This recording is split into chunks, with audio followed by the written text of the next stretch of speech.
Trabajo en pintura y acá estoy con mi novia Mariana viéndote. Te amamos. Ella también es re fan y te ve en el camello. Samuel y Mariana, un beso y un abrazo para ustedes dos. Espero que les rinda bastante el día de hoy el trabajito, porque hoy nos vamos hasta tarde. ¿Quién se queda hasta tarde hoy? ¡Ey! Samu, your boy Samu, Samu, mi amor. Muchísimas gracias por la suscripción. Un besito, un abrazo. ¿Quiénes se quedan hasta tarde? Papi, vámonos hasta tarde. Vámonos hasta tarde hoy. Hace rato no nos vemos y a mí me pone muy alegre verlos a todos ustedes. Tenemos también que hablar de alguien que tiró un comentario re duro en uno de mis videos y yo quisiera de pronto esclarecer algunas cosas, parce. Listo, pero eso lo conversamos ahorita.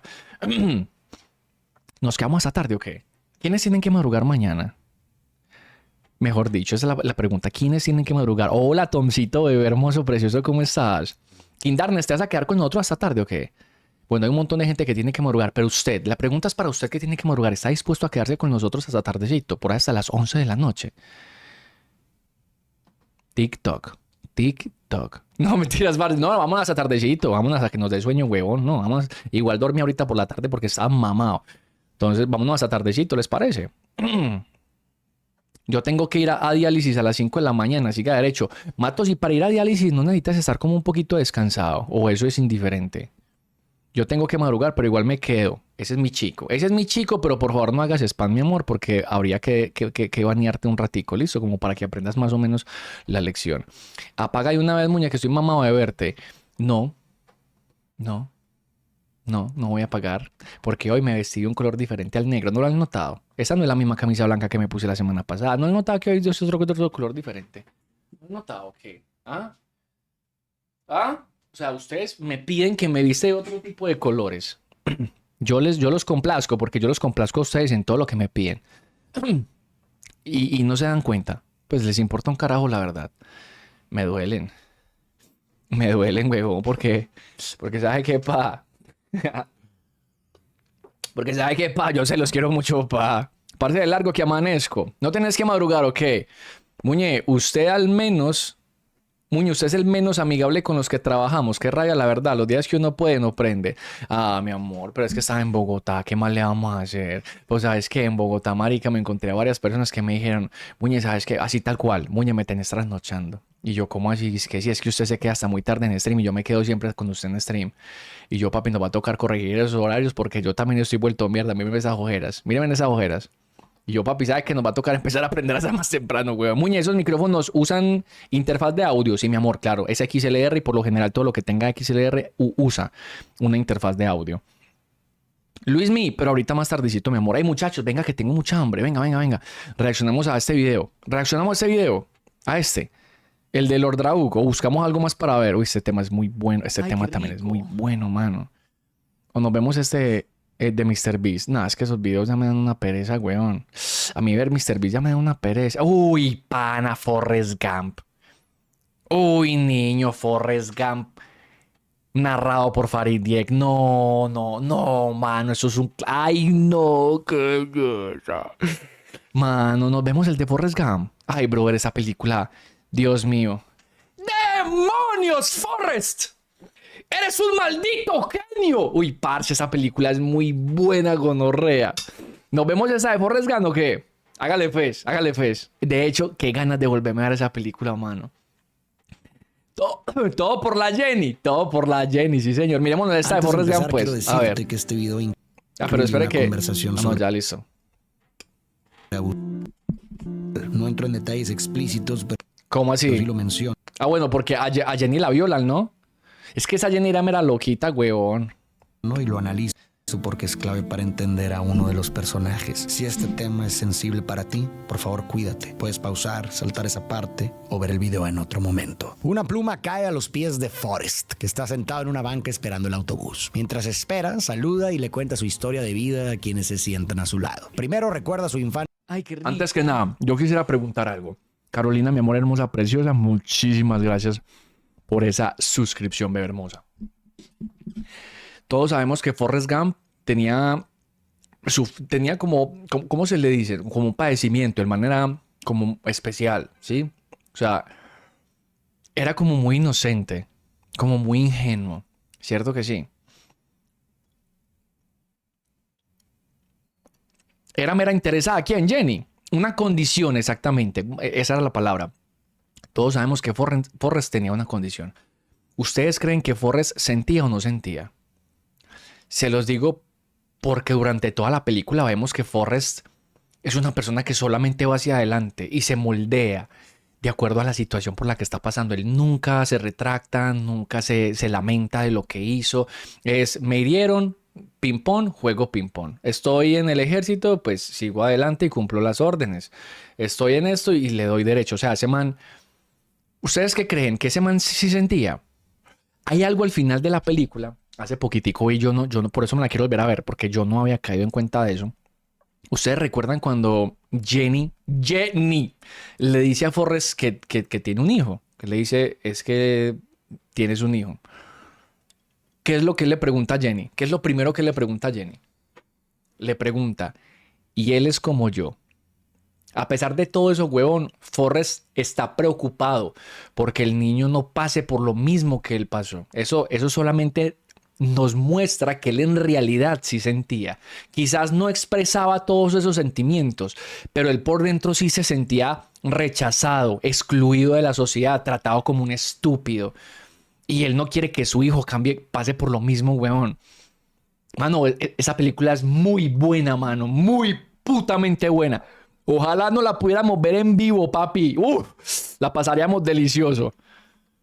En Greenbow, Alabama. En ese tiempo usaba aparatos ortopédicos en las piernas para corregir su columna bueno, sí, él nació torcido. desviada. Su madre, cariñosa y protectora, le dio el nombre de un héroe de la guerra civil, Nathan Bedford Forrest, quien además fue fundador del Ku Klux Klan. Ella le explica que lo nombró así para recordarle que a veces las personas hacemos cosas que no tienen sentido. Los aparatos ortopédicos provocan burlas y miradas, pero su madre le recuerda constantemente que nadie es mejor que él y que es igual a los demás. Sin embargo, el director de la escuela le dice a la señora Gump que Forrest es diferente. Su coeficiente intelectual es de 75 cuando el Estado exige 80 para ingresar. Ella responde que todos somos distintos y que Forrest tendrá las mismas oportunidades que los demás. El director insinúa que hay algo que pueden hacer. ¿Cómo así? ¿Me estás diciendo que este peladito tenía el mismo coeficiente intelectual de Polo Polo? Es increíble. Increíble, mano. Eso es un insulto para Forrest Gump. ¿Cómo así? Forrest Gump es más inteligente que de tipo. Nah. Llegó un mal parido, hermano, a hacer una cantidad de spam. Coloquemos el chat solo para seguidores, muchachos. ¿Listo? Ya. Pero un momentico. Ya los dejo hablar. Ya los voy a dejar hablar. No se preocupen. No faltan los estúpidos, ¿no? No faltan los tonticos. Insinuación carnal. Y la señora Gump accede para que acepten a Forrest. El padre de Forrest los había abandonado, así que viven solos en una casa grande y su madre se dedica a alquilar los cuartos. Gracias a esto, el pequeño Forrest conoce a un joven huésped llamado Elvis Presley, a quien le muestra un baile peculiar que Elvis imita y que después lo hace famoso en todo el mundo. Llega el primer día de clases de Forrest. El autobús escolar lo recoge, pero todos los niños lo rechazan, excepto una niña llamada Jenny, la única que le ofrece sentarse a su lado. Forrest queda enamorado desde el primer instante. Aparte de su mamá, nadie había mostrado interés en hablar con él. Jenny le pregunta si es tonto y Forrest responde que su mamá siempre dice que tonto es el que hace tonterías. Miren algo acá importante, muchachos. ¿Ustedes saben por qué él quedó tan enamorado de Jenny al instante? Porque a él nadie, aparte de su mamá, le había mostrado afecto, parce. Y en el momento en que alguien igual a él, pues un niño, lo hace, él se entrega, él dice, marica, es mi protector. O sea, nadie nunca lo hace. Una persona lo hizo y me entrego. Ojo que porque eso sucede en la vida, o sea, claro, eso sucede en la vida real, pero en el tema de las relaciones. Las personas que son apego evitativo, es que se llama esa vuelta, no recuerdo muy bien, ¿no? Por eso chimbeábamos con eso y hacíamos como chistecitos el día en que Mafe nos estaba contando, el Marifer nos estaba contando la historia.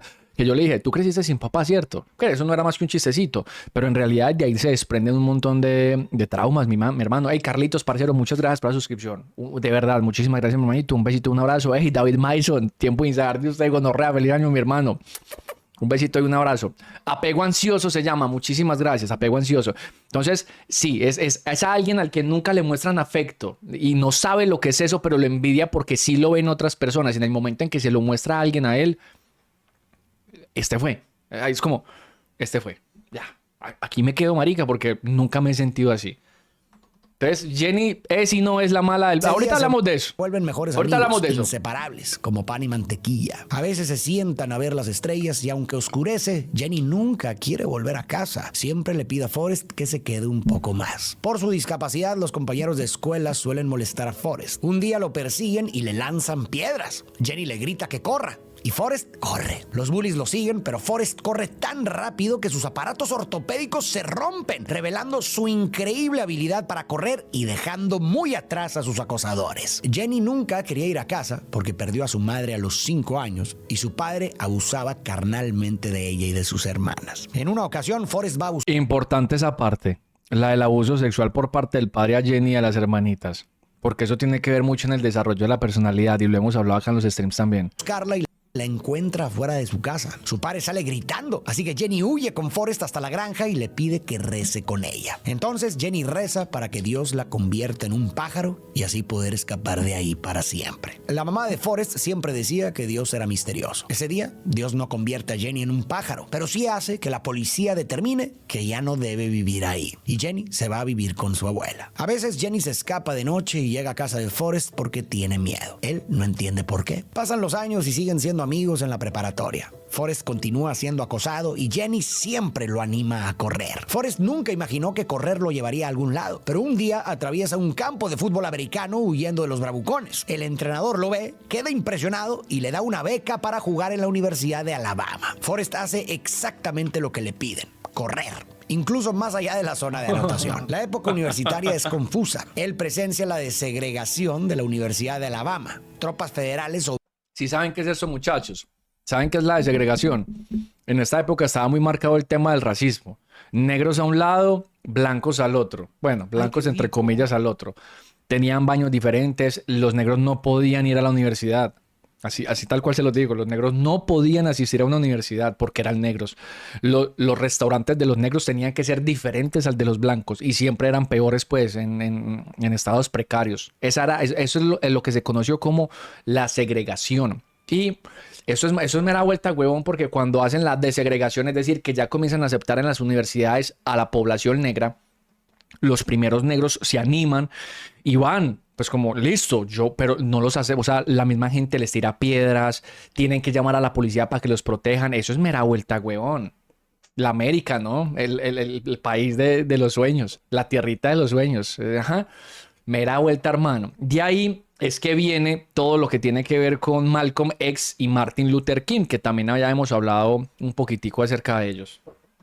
Obligan la integración de estudiantes afroamericanos. El gobernador Wallace intenta bloquear la entrada, pero Kennedy ordena usar la fuerza. Forrest ve llegar a los dos estudiantes admitidos y cuando a la chica se le cae una libreta, él se la recoge y se la entrega amablemente. Años después, el gobernador Wallace se postularía a la presidencia, pero sufriría un atentado del que sobrevivió. Para este punto ya podemos darnos cuenta de que la vida de Forrest está entretejida con varios de los momentos más importantes y también más tensos. Qué cantidad de hechos históricos justo en el mismo rango de tiempo. Ahorita vamos a hablar también de Vietnam, que Vietnam también fue o sea, imagínate, desegregación, protestas de Malcolm X y Martin Luther King, que eso también fue brutal, guerra de Vietnam, hippies, esa era la época de los hippies también y del LSD, las panteras negras, de Black Panthers, o sea, todo fue mucha vaina, que chimba haber nacido en esa época, hombre, no, bacano, no. De la historia de Estados Unidos durante la segunda mitad del siglo XX. Y no creo que eso sea casualidad. La película parece querer decirnos que la historia del país puede leerse a través de la historia de Forrest, como si su recorrido personal fuera también una metáfora del recorrido histórico estadounidense en esos años que terminaron definiendo su identidad. Lo primero que sabemos es que Forrest fue nombrado así por una figura histórica real, Nathan Bedford Forrest, un general confederado en la Guerra Civil y además uno de los fundadores del Ku Klux Klan. La Guerra Civil estadounidense fue un conflicto que duró de 1861 a 1865 entre los estados del norte, la Unión, y los estados del sur, la Confederación. Había varios motivos detrás del conflicto, pero uno central era la esclavitud. El sur quería mantenerla como base de su economía, mientras que el norte buscaba impedir su expansión y acabarla. La guerra terminó con la derrota del sur y la abolición de la esclavitud. Justo después de la guerra surgió el Ku Klux Klan, formado por exconfederados. Era un grupo... Ustedes saben quién impulsó las leyes para quitar la esclavitud en Estados Unidos. Les doy una pista, lo mataron en un teatro de un tiro. Le metieron un tiro en un teatro. Ajá, muy bien, Andresillo. Donaldo Trump. Obviamente no. Abraham Lincoln, muchachos. Falcom X, boy, puta. Sisas. Ese marica de Lincoln fue el que impulsó las nuevas leyes, parce, para poder abolir la esclavitud. Y eso a la gente no le gustó. Estaban muy acostumbraditos a tratar mal a la gente, ¿no? Y a no pagarles, desde luego. Hacer lo que les daba la gana con la raza negra. Y no les gustó. Y ahí viene esto. Esto es esta caterva de hijueputas, y me van a perdonar la grosería. Estoy intentando mejorar en el tema de la expresión y no decir tantas groserías. Pero estos que ustedes ven con ese capirote, son una caterva de hijos de puta. Racista cuyo objetivo era mantener la supremacía blanca mediante intimidación, terrorismo y violencia contra personas afroamericanas y contra cualquiera que promoviera la igualdad racial. Aunque fue prohibido en varias ocasiones, reapareció más de una vez en la historia de Estados Unidos. Entonces, cuando la señora Gump dijo que le puso ese nombre a Forrest, la película está insinuando el pasado que arrastra el país hasta ese punto. Y a partir de ahí, casi cada etapa importante de la vida de Forrest va a coincidir con un hito histórico clave, como si su historia personal fuera, como dije, un reflejo de la historia nacional. Vimos, por ejemplo, cómo Forrest presenció la desegregación de la Universidad de Alabama. Para entender esto, hay que recordar primero la segregación. Durante décadas, sobre todo en el sur, existieron leyes que separaban a personas blancas y afroamericanas en escuelas, transporte, baños y espacios públicos. Era el sistema conocido como leyes Jim Crow. Aunque en 1954 la Corte Suprema declaró inconstitucional la segregación escolar, muchos estados se resistieron. El episodio que mostró la película fue real. El gobernador George Wallace intentó bloquear físicamente la entrada de 2 estudiantes afroamericanos a la universidad, pero el presidente John F. Kennedy mandó tropas federales para garantizar su derecho a estudiar. Entonces vamos a ir repasando estos hitos históricos. Adivinen cómo terminó ese señor. Si saben cómo terminó John F. Kennedy, ¿no? ¿De qué murió? Exacto, de pulmonía. Conforme vayan apareciendo. Durante la universidad, Forrest pierde contacto con Jenny porque ella estudia en una escuela solo para mujeres. Aún así, él la visita cada vez que puede. Una noche lluviosa, la ve llegar en un auto con un hombre llamado Billy. Los ve qué gonorrea. Y escucha a Jenny decir, eso duele. Así que Forrest corre y golpea a Billy pensando que la está lastimando. Jenny lo detiene y le aclara que no la estaba haciendo daño. Billy se marcha furioso. Jenny le reclama a Forrest y él se disculpa. Luego lo lleva a su habitación, donde le confiesa que sueña con ser famosa, cantar sola en un escenario vacío y conectar con la gente a un nivel profundo. Durante la universidad, Forrest se dedica a jugar fútbol americano, convirtiéndose en uno de los mejores corredores y siendo condecorado por el presidente John F. Kennedy. Años después, eliminarían a Kennedy y luego a su hermano. Con el tiempo, Forrest se gradúa. La señora Gump está muy orgullosa. Después de la ceremonia, un sargento le entrega un folleto del tío Sam para enlistarse y Forrest decide unirse al ejército. En su primer día vive el mismo rechazo que cuando era niño. Pero esta vez también hay alguien que... ¡Ay, parce! Yo adoro este personaje, mano. Bubba. Ay, brother, este personaje es la hostia. No. Qué personaje tan bueno, tan simpático. Bubba es un calidoso, claro. Bubba es el mejor. Es una persona también. Primero es afroamericano, tuvo que vivir el rechazo, que fue lo mismo que vivió Forrest Gump, incluso sin ser negro. Y es un man súper, como todo inocente, con mera nobleza. Ay, no. Ay, qué pesar, mano, de Bubba, mano. Ay. Por ese asiento. Bubba. Forrest y Bubba se... Qué paimay, no. Ustedes ya saben, no. Ustedes saben a lo que vamos con el viejo Bubba. vuelven grandes amigos. Bubba le cuenta que ha trabajado con camarones toda su vida y que estaba por comprarse un bote antes de ser reclutado. Su sueño es abrir su propio negocio de camarones. Forrest encaja perfecto en el ejército. Solo debe hacer su cama, mantenerse firme y responder todo con un sí, sargento. Un día les informan que los enviarán a la guerra de Vietnam. Aquí podemos detenernos para subrayar otros hechos que marcaron los 60 y 70 en Estados Unidos. La película nos mostró una cadena de asesinatos y atentados políticos. Eliminan al presidente Kennedy, luego a su hermano Robert, y en 1972 atacaron a George Wallace, dejándolo paralizado. Y al mismo tiempo, acabamos de ver cómo Forrest es enviado a Vietnam, uno de los capítulos más traumáticos para el país. Esta guerra nació en plena Guerra Fría, la competencia entre Estados Unidos y la Unión Soviética por influencia global. Estados Unidos intervino para frenar el comunismo en Asia, pero más adelante vamos a ver en qué terminó todo ese intento. Se los follaron re duro, alerta de spoiler. A Estados Unidos jamás en la vida les habían dado tan duro, mano. Les destrozaron la próstata. Se la volvieron mierda, brother.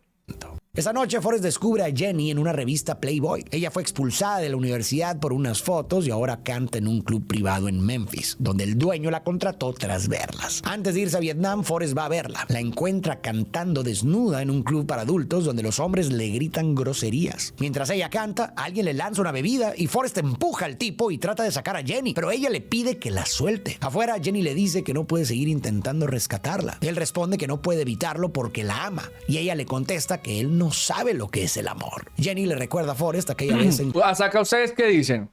¿Forrest entiende a la perfección lo que es el amor? ¿O tiene un concepto errado del mismo? Por acá dicen que no sabe qué es el amor. Algunos dicen que sí. Otro, incluso Payauta dice sí, el amor puro. Yo estoy con ustedes.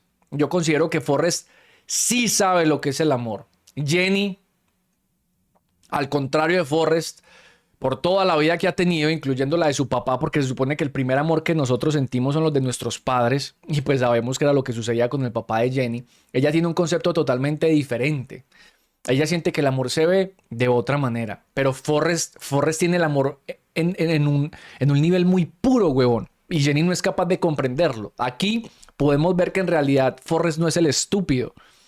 Los estúpidos somos nosotros, que cargamos con ese montón de traumas en nuestros hombros. Que rezaron para que Dios la convirtiera en un pájaro y poder volar lejos. Y se pregunta si podría volar desde ese puente. Forrest no entiende. Jenny detiene un taxi para irse sin rumbo. Y antes de partir, él le dice que irá a Vietnam. Jenny le pide que prometa no hacerse el valiente y que corra si está en peligro. Así, cada uno toma su camino. Empecemos a hablar de Jenny. Mucha gente tiene opiniones muy fuertes sobre ella. Que es tóxica. Que es quizá... Es una bitch. La verdadera villana de la película. Pero vamos a hacer Pero algo. no. Vamos a revisar toda su historia. Ella tampoco tenía la obligación de amar a Forrest.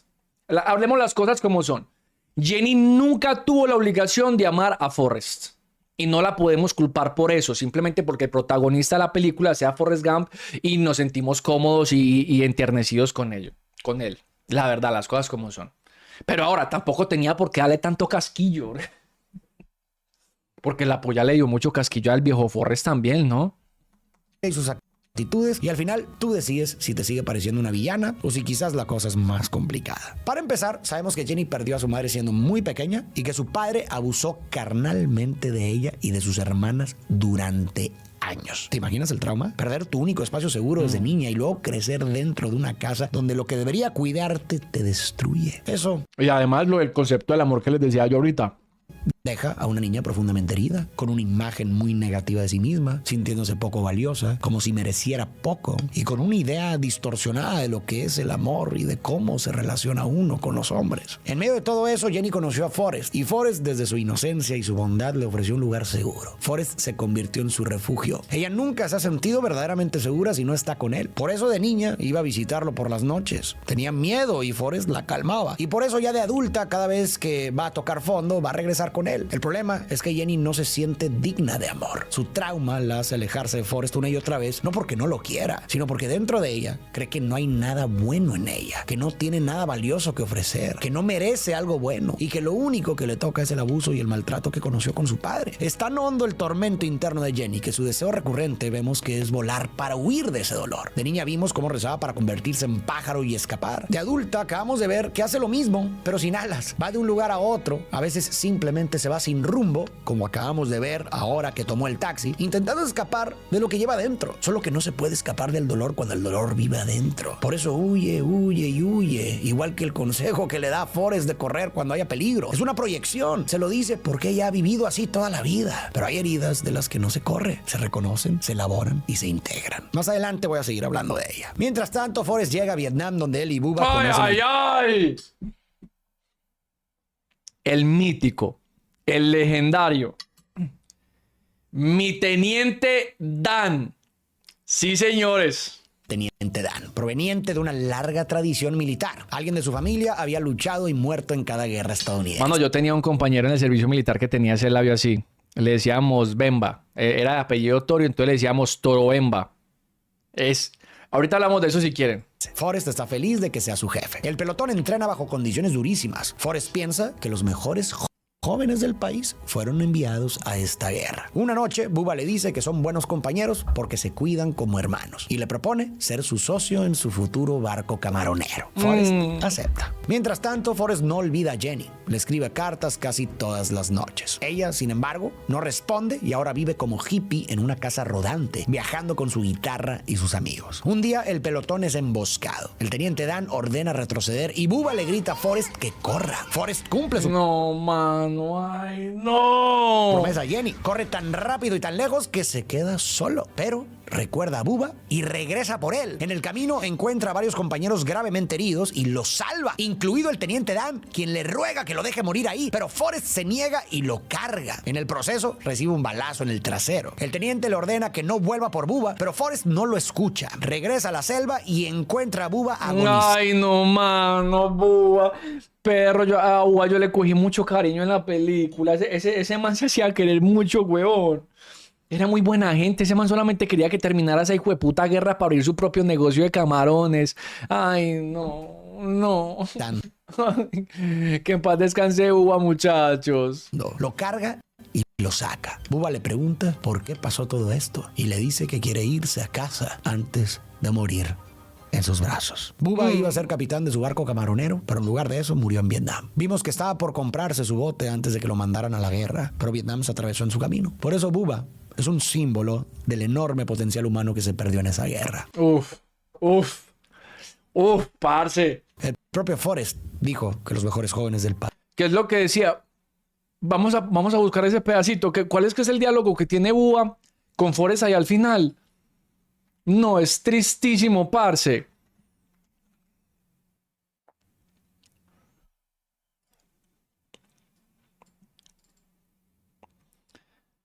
Ay, súper triste. Creo que es este pedacito, ¿no? Sí.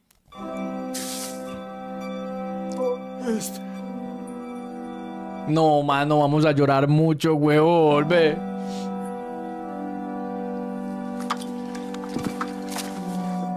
Estoy bien, Forrest. Estoy bien.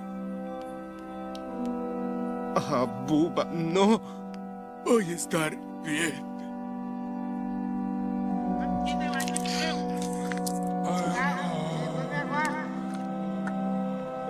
Vamos.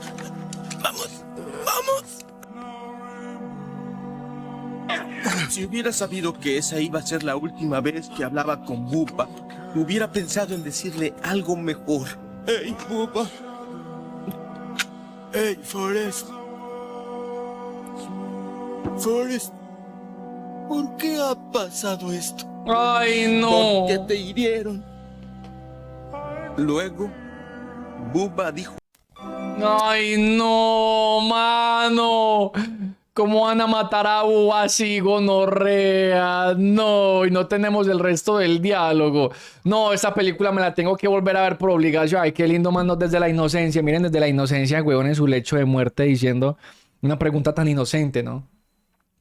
Hey, Forrest, ¿por qué pasa esto? Y no solamente es, hey, Forrest, ¿por qué me estoy muriendo? Es, hey, ¿por qué? Porque justo en el momento en que voy a comprar mi barquito camaronero, me ponen en una guerra a matar gente que yo no quiero matar. Y termino ofreciendo mi vida a algo que yo no quería. ¿Por qué me obligan a eso? ¿Por qué pasan este tipo de cosas? Ay, qué pesar, mano. Ay, no, huevón. No, pobre Bubba, mano. Ay, no. Pero me da chimba el homenaje que le hace Forrest. Forrest le hace un homenaje muy bonito a Bubba, parce. Vamos a ver si lo muestran. Probablemente lo muestren, ¿cierto que sí? La película está en Netflix. Ay, qué chimba. Me la voy a ver, parce, apenas tenga tiempito. País fueron enviados allá. Forrest es llevado a la enfermería por el balazo que recibió en el trasero. Ahí se encuentra con el teniente Dan, quien perdió ambas piernas. Forrest intenta animarlo, pero Dan está furioso. Una noche lo saca de la la cama y le reclama que todos tienen un destino, que todo forma parte de un plan y que él debía haber muerto con honor en el campo de batalla. Ahora sin piernas, siente que Forrest le robó su destino y no sabe qué hará con su vida. Durante su estadía en el hospital, Forrest descubre que ninguna de sus cartas llegó a Jenny. Ahí mismo, un compañero nota sus reflejos y le enseña a jugar ping pong, diciéndole que el secreto es no quitarle nunca el ojo a la pelota. Forrest lo cumple al pie de la letra y descubre que es muy bueno. Una de las mayores virtudes de Forrest, y algo que podemos aprender de él, es su simplicidad y su enfoque. Tiene una capacidad rarísima de concentrarse por completo en lo que tiene enfrente. Cada vez que alguien le da una instrucción sencilla, ya sea correr, armar un arma o no quitarle la vista a la pelota de ping pong, él se enfoca solo en eso y se entrega a la tarea sin distracciones. Y hoy, en un mundo con tantas interrupciones y distracciones, donde nos cuesta poner atención y estamos más dispersos que nunca, quizás podríamos intentar algo parecido. Dejar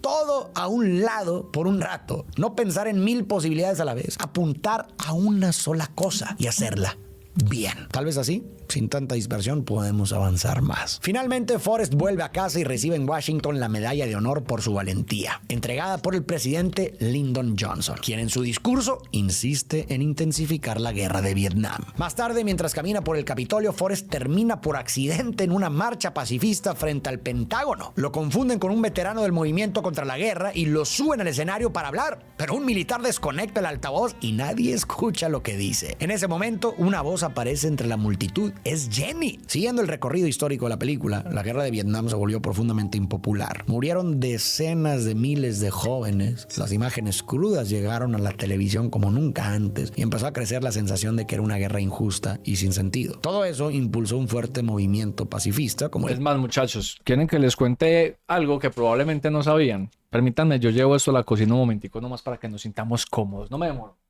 No me demoro, espera. Bumba.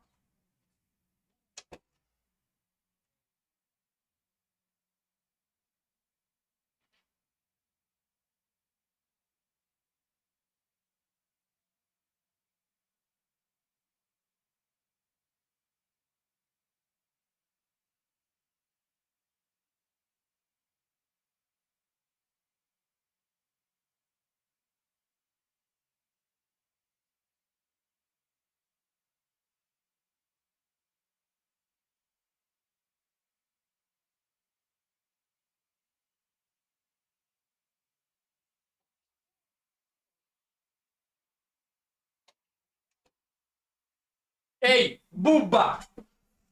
¡Bumba! Espérate un momentico, pai.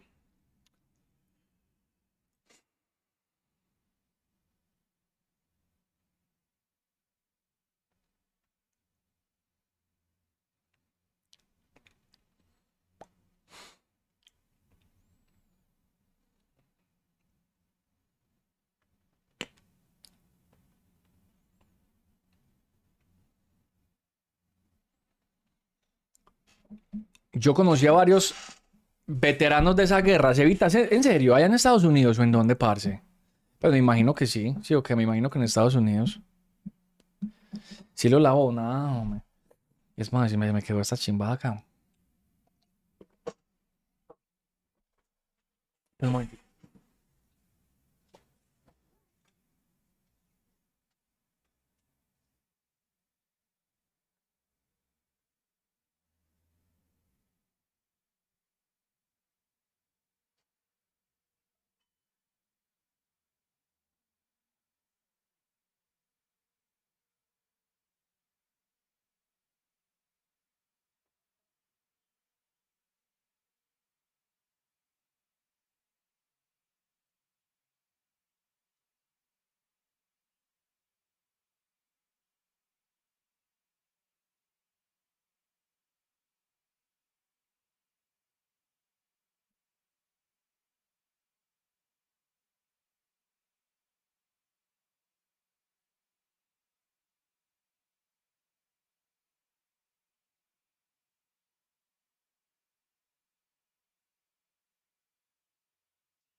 Oh, can't you see into my eyes? Pillan, pues muchachos, les cuento cosita, vea.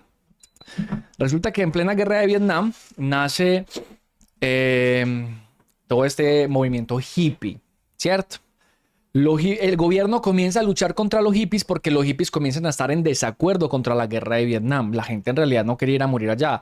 De hecho, la tasa de mortandad en Vietnam era altísima. Por ahí había como algo que decía como que sus probabilidades de morir en la guerra de Vietnam, el primer día era tanto, el segundo día era tanto. O sea, mano, eso era una mierda. O sea, la verdad, la guerra de Vietnam fue una cosa terrorífica. Y la gente no quería ir a entregarse, no quería que los mataran. Entonces comenzó a nacer todo el movimiento hippie y el movimiento hippie consumía muchos ácidos. El LSD.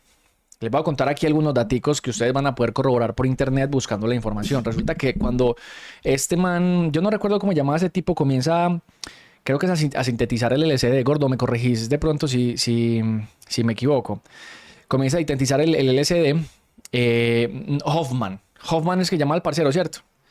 Bueno, entonces imagínate, parce, que no se encuentra nada negativo en el consumo del LSD. Se encuentran más cosas positivas que negativas y los estudios por lo general que se hacen parte de diferentes instituciones no encuentran absolutamente nada malo. Se llama Albert Hoffman. Ok, muchísimas gracias.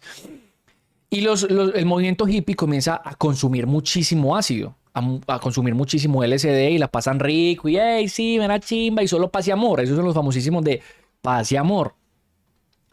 Eso no le convenía al gobierno porque el gobierno estaba perdiendo la guerra de Vietnam, no le podían dar por vencidos y cada vez necesitaban reclutar más personas, pero la gente, adivinen qué, ya no quería ir a entregar su vida en esa guerra tan tonta, tan estúpida. De hecho, hasta este man, el boxeador Mohamed Ali, a él le preguntan algo relacionado con Vietnam y él dice algo, palabras más, palabras menos, dice como, yo para qué voy a ir a matar personas que no me han hecho absolutamente nada a mí.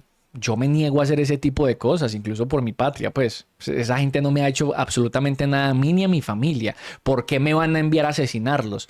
Y pues Mohamed Ali en esa época ya era un boxeador bien reconocido, con sus títulos, de manera era un ícono. Entonces, claro, la gente comienza a meterse también en estos grupos de hippies. Vea, me están diciendo por acá, sisas, y por eso lo suspendieron 1 año del boxeo. Imagínense eso, weón.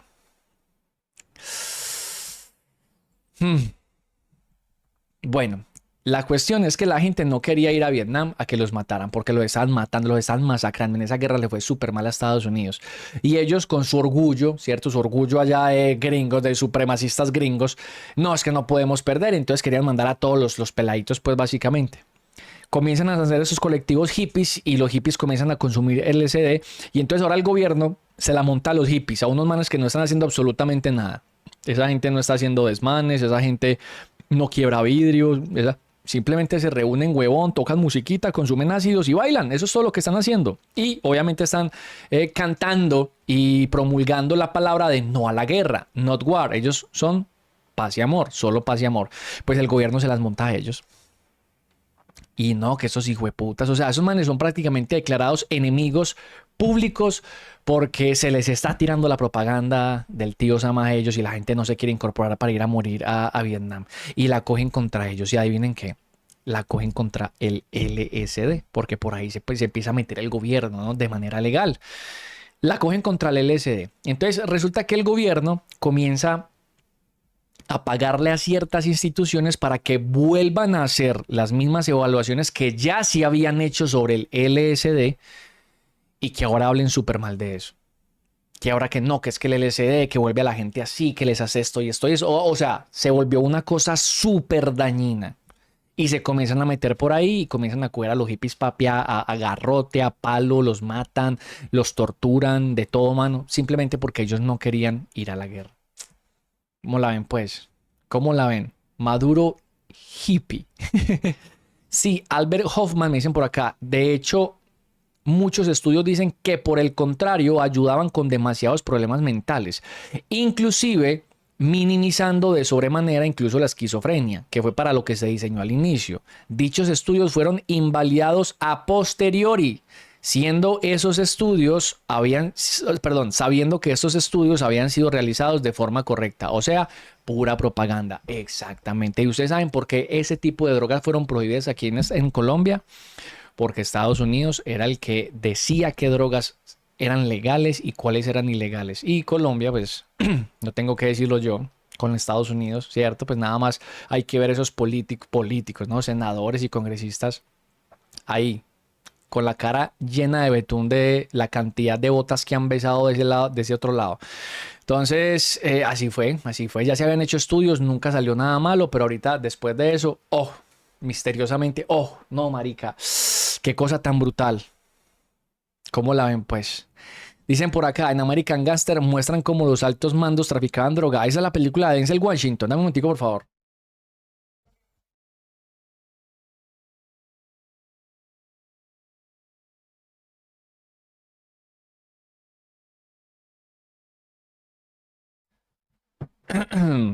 No, ojo muchachos, con eso que les acabo de contar, no les estoy haciendo la invitación a que ustedes consuman, listo.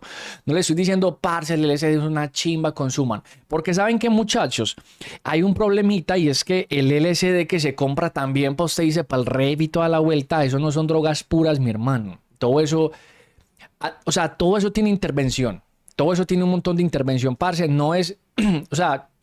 Lo que yo siempre les he dicho, papi, las drogas no son buenas y creo que tenemos muchísimos casos para pegarnos de ahí. Y si usted no tiene la necesidad de consumir absolutamente nada, pues no lo haga. No lo haga, es mucho mejor que no lo haga. A eso se le suma algo y es que la droga que usted consume no es la droga en sí. Pues podríamos hablar, por ejemplo, del tema de la cocaína. La cocaína pasa por muchísimas manos y eso se rinde. Eso se llama cortar. La cocaína la cortan cada mano, o sea, la venden desde arriba, pues, y luego la coge esta la distribuye a y por cada mano que pasa, la cortan para que tener más cantidad y poder vender más. Y la cortan con cosas, no sé, harina, azúcar, o sea, un montón de huevonadas. Pues lo mismo sucede con el tema como el LSD, con pastillas, por ejemplo, de éxtasis, cosas así. Usted ni siquiera sabe usted al final del día ni siquiera sabe qué es lo que está consumiendo. Usted cree que, me voy a tomar una pepa que es un éxtasis y puede que eso esté rendido con otra vaina y en realidad no es éxtasis. Lo mismo que pasa, por ejemplo, con el tusi. Que bueno, pues el tusi es un cóctel de drogas en general, pero usted no sabe cuál tiene ketamina, usted no sabe cuál tiene, bueno, de todas esas maricadas que le echan que se me olvidan en ese momento. Entonces, yo no estoy haciendo la invitación para que ustedes vayan y consuman LSD porque el doctor Hoffman decía que era una maravilla y que los hippies, no, ojo que no, tampoco tiene que ver, pero les estoy contando lo que sucedió en realidad con eso en aquella época. Bueno, continuemos.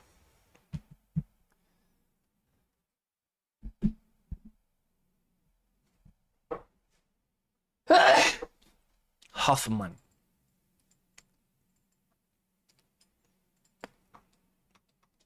Que acabamos de ver, que alimentó la contracultura hippie que vemos en la película a través de Jenny. La contracultura fue un movimiento social más amplio que el hippie. Surgió a mediados de los 60 como un rechazo juvenil a las normas rígidas heredadas de los 50. Una época próspera para muchos, pero también muy conservadora. Familia tradicional, roles de género estrictos, racismo legal en el sur y una cultura de obedecer y no cuestionar. Muchos jóvenes sintieron que ese modo oficial no les llenaba y buscaron otra forma de vivir. Los hippies fueron la cara más visible de esa contracultura. No eran todo el movimiento, pero sí su símbolo más famoso. Eran jóvenes que dejaban la universidad o trabajos formales, viajaban, formaban comunidades como en Haight-Ashbury en San Francisco, hablaban de amor y paz, rechazaban la guerra de Vietnam, promovían relaciones y sexualidad más abiertas, vivían en comunas y exploraban espiritualidades distintas, muchas veces inspiradas en filosofías orientales. La música también fue clave, el rock psicodélico, el folk y festivales como Woodstock, y también el uso... De aquí salen personas muy famosas como Jimi Hendrix,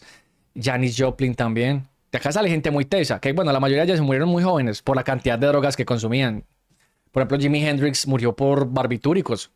De cannabis y LSD para expandir la conciencia. Eso tuvo dos caras. Para algunos fue liberador, para otros una puerta a la adicción y la fuga de la realidad. Y la película muestra ambas en Jenny. Pero bueno, volviendo a la historia, Forrest se reencuentra con Jenny. Feliz. Pasan la tarde recorriendo la ciudad y contándose sus vidas. Jenny ahora es una activista antiguerra y una hippie. Jenny le presenta a Forrest a sus amigos, entre ellos integrantes de las Panteras Negras, y también a su novio Weasley. Cuando Weasley se enfurece y golpea a Jenny, Forrest interviene y le da una paliza para defenderla. Ahora, La contracultura también tocó a la comunidad afroamericana. Por eso la película conectó a Jenny con las Panteras Negras. Te cuento un poco. En febrero de 1965 eliminaron a Malcolm X. Y poco después la policía eliminó en San Francisco a un adolescente afroamericano desarmado, Matthew Johnson. Y en ese clima de rabia frente a la violencia policial nació el Partido Pantera Negra para la Autodefensa, fundado en Oakland en 1966. Se llamaban partido porque buscaban soluciones concretas para mejorar la vida afroamericana. Y Pantera Negra venía de la idea de Malcolm X.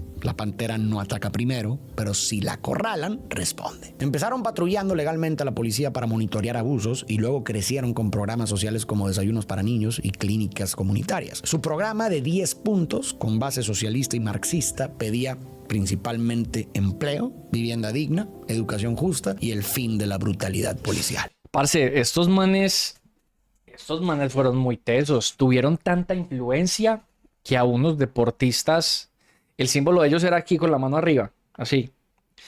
Unos deportistas, unos atletas de los Olímpicos de Estados Unidos ganaron medallas y los manes recibieron la medalla con el símbolo de las Panteras Negras. A esos manes les fue re mal en Estados Unidos después de que volvieron. Pero es que yo no sé Estados Unidos también qué esperaba. O sea, yo no sé qué esperaban, huevón. Tenían a la población negra acorralada. Prácticamente no les daban derechos, la policía hacía lo que les daba la puta gana con ellos y salían impunes. ¿Qué esperaban? O sea, ¿qué más tenía que aguantar esa gente? ¿Hasta dónde más tenían que llegar? Lástima también lo que pasa con las Panteras Negras, ¿no? Porque a esta gente se le meten al rancho y les hacen una masacre a la hijueputa y luego les ponen armas. Dicen que sí, que es que los matamos que porque eran terroristas y les ponen armas en la casa donde ellos se reunían para hacer propaganda, donde daban clases, porque ellos les daban clases a sus propios niños de la comunidad. Ellos no dejan como que no, sabe que no vayan a esos hijueputas colegios. Vengan, nosotros ponemos nuestros propios colegios. Y ellos mismos les daban clase a los niños. Así tenían un programa de alimentación donde le daban comida a su gente, ¿no? A la gente que estaba pasando hambre. O sea, eso fue mera vuelta, huevón. Y llegó la policía a mano y los federales, cucho, y se les metieron al rancho, que era una casa gigante donde ellos estaban y los mataron a todos, mano. Algo así como lo que pasó aquí en Colombia con la Unión Patriótica. Algo así. En Carolina del Norte, Mr. Gonorreo, muchísimas gracias, parce, por esa suscripción. Dicen Carolina del Norte, Carolina del Sur y Tennessee. Hay muchas ciudades pequeñas y buena parte de su población izan la bandera de los confederados con orgullo. Mera vuelta, ¿no? Me estás diciendo que Estados Unidos está manipulando una narrativa, no te creo. Sí, bueno, venga, y es que a eso se le suma algo bien interesante. Adivinen quiénes fueron los que llenaron las calles de heroína en aquella época. No se lo van a imaginar. Les doy una pista. Sí es Estados Unidos, pero es una institución de Estados Unidos. Adivinen quién llenó las calles de los barrios negros de heroína. Para luego, básicamente para desestabilizarlos como sociedad porque ya se estaban organizando y tener una justificación para luego intervenir. La CIA. Sí, señores. ¡Ah! No. No, en serio. ¡Ah! No puede ser, pero si ellos son los salvadores. Pero si esa gente es la que lo salva a uno, ¿no? La que lo cuida. Pues bueno, ahí les cuento. Esas gonorreas infestaron las calles de los barrios negros de heroína para volverlos adictos. Eso hizo que se desestabilizara el orden que ellos mismos estaban manejando en sus barrios y al mismo tiempo creó una justificación para ellos poder intervenir las calles de estos barrios. ¿Cómo la ven, pues? Es que la CIA también trajo los evangélicos a la town. Qué gonorrea, ¿no?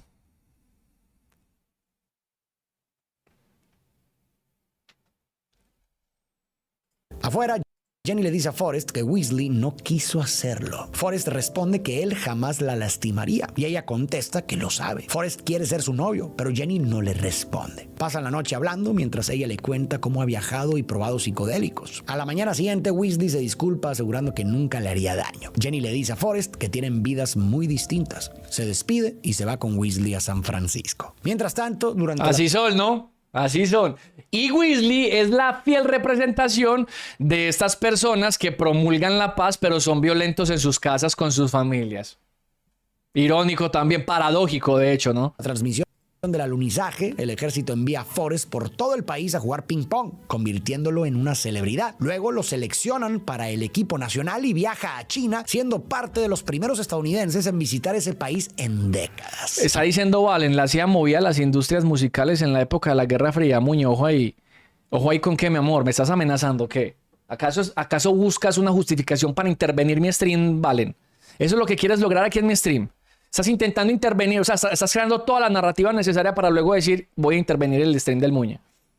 Porque el hijo de puta está... No sé qué estoy diciendo mal. ¿Estoy diciendo algo mal, Valen? Es que es de la CIA. Uy, ¿vos te imaginas, marica? No, se refiere a que la misma CIA generó músicos adictos. Ah, ok. Aquí acabamos de ver dos hitos históricos muy importantes. Uno fue la llegada del hombre a la luna en 1969, que formó parte de la luna plana. Carrera espacial dentro de la Guerra Fría. Para entender por qué este evento fue tan importante para Estados Unidos, hay que recordar que los soviéticos ya llevaban ventaja. Lanzaron el primer satélite, Sputnik, en 1957 y enviaron al primer humano a órbita. ¿Cómo se llamaba? Ay, ya lo vimos. Ya lo vimos. Ojo, porque Yuri Gagarin no fue la primera persona en la luna, fue la primera persona en el espacio. Yuri Gagarin en 1961. Así que llegar primero a la luna fue una victoria simbólica gigantesca para el país. Y luego, cuando Forrest jugó ping pong en China, vimos la llamada diplomacia del ping pong, un episodio real. Tras más de 20 años sin relaciones formales, en 1971 un jugador estadounidense, Glenn Cowan, se subió por error al autobús del equipo chino en un torneo en Japón y terminó intercambiando regalos con Zhuang Zedong. Ese gesto abrió la puerta para que China invitara al equipo de Estados Unidos a visitarla. Los primeros en décadas, lo que vimos en la película. Al año siguiente, los chinos hicieron una gira por Estados Unidos y eso ayudó a preparar el terreno para la visita de Nixon. Ya iba a decir que, mano, es que ese man tiene una cara muy peculiar, ¿no? Nixon se reconoce donde sea. Pekín en 1972 y el comunicado de Shanghái que inició el acercamiento entre ambos países. Por su talento, invitan a Forrest a un programa de televisión donde conoce a John Lennon. Al salir del programa, se encuentra con el teniente Dan, ahora en silla de ruedas, alcoholizado, sobreviviendo con una pensión del gobierno y pasando las noches con prostis. Forrest pasa Navidad con él y se vuelven amigos. Cuando Forrest le cuenta la promesa que le hizo a Bubba sobre comprar un barco camaronero, Dan, incrédulo, le dice que si algún día lo logra, él será su primer oficial. El teniente Dan refleja muy bien cómo muchos regresaron de Vietnam, vacíos y sin sentido. Vamos a analizarlo. En su familia, un antepasado murió en cada guerra importante de Estados Unidos, así que para él la guerra era más que una obligación. Por su historia familiar, ir a la guerra e incluso morir ahí era lo más honorable. Era lo que él creía que era su destino. Por eso, cuando perdió las piernas y Forrest le salvó la vida, lo odió. Lo odió porque Forrest lo salvó de la historia que él creía que era su historia. Fue bastante simbólico que perdiera las piernas, porque Dan perdió los cimientos sobre los que se sostenía su existencia. Vietnam destrozó el piso que lo mantenía en pie, igual que le pasó a muchos hombres que fueron a esa guerra con la fantasía de convertirse en héroes como sus padres o abuelos en guerras anteriores. Pero en vez de gloria, encontraron una guerra confusa, políticamente cuestionada, moralmente ambigua y rechazada por su propio país. Encontraron trauma, culpa y un regreso a casa bastante frío. Imagínate venir de la Segunda Guerra Mundial, con toda la narrativa colectiva de haber vencido al nazismo y ser recibido como héroe y salvador, e irte a Vietnam creyendo que repetirás esa historia solo para darte cuenta de que no se parece en nada. Cuando Dan reapareció después de la guerra, lo vimos hundido en un vacío. ¿Qué opinan ustedes del teniente Dan, muchachos? ¿Creen que fue egoísta de que él quisiera morir en la guerra cuando le cayó la bomba y le botó los pies? ¿Justifica eso que se encuentre en este estado tan deplorable? Porque yo creo que sí. Yo de cierta manera entiendo al teniente Dan. A mí también me hubiera gustado morir ahí en la guerra, ¿no? Después de eso, pues no por patriota ni nada de eso, sino como por la condición física en la que se encontraba en ese momento. Y volver y no tener nada, absolutamente nada ni nadie, porque el teniente Dan es una persona solitaria. A eso se le suma que no tiene piernas. ¿Qué va a hacer? ¿Para qué puede servir? Es por eso es que se entrega al alcohol. Y a las meretrices, desde luego, ¿no? Para sentir un poco de amor, de cariño, quizás. Exactamente, Samu Mole fue un hombre incomprendido. Esa era su vida. Exactamente.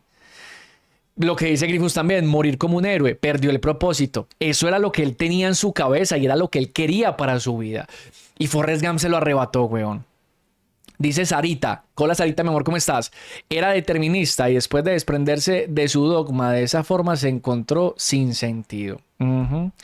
Y muchos nos hallaríamos en la misma situación, ¿no creen ustedes?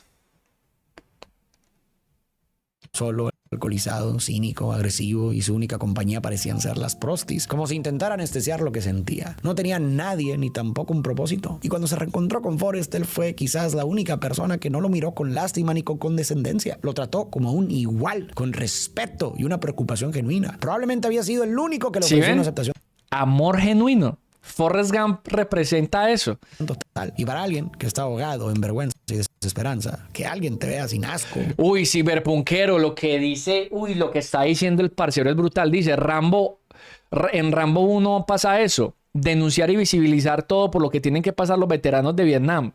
El final de Rambo dice un discurso que, el discurso que le dice al comandante del que era un negrito. Uy, parce, a mí se me encharcaron los ojos, porque Rambo se convirtió en un perro de guerra, en una máquina de matar. Rambo, el de la M60, el man se convierte en una máquina de matar y la guerra se acaba. ¿Y qué puede hacer Rambo? La guerra se acabó y él es una máquina de matar. ¿Ahora qué va a hacer? Y el comandante intenta decirle, váyase para la civil, busque un trabajo. Él decía, buscar un trabajo. Pero era como, buscar un trabajo, gonorrea, ¿en serio?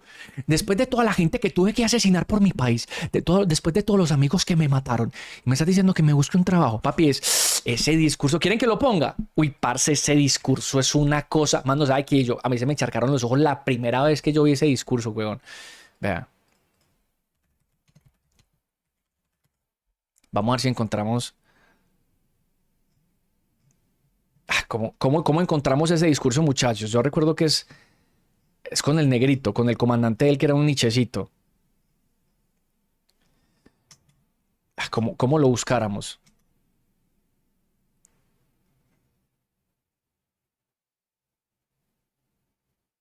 Andrés, no sé cuál es ese. Es el segundo video este. Creo que no es este. ¡Hazlo! ¡Acaba conmigo! ¡Rambo! ¡Rambo, no lo hagas! ¿Es este? No, creo que... Para que ya vamos a hablar un poquitico de eso. El tipo más rudo de toda la historia del cine, weón. Véanlo ahí. Suplicando un poco de comprensión y de cariño también.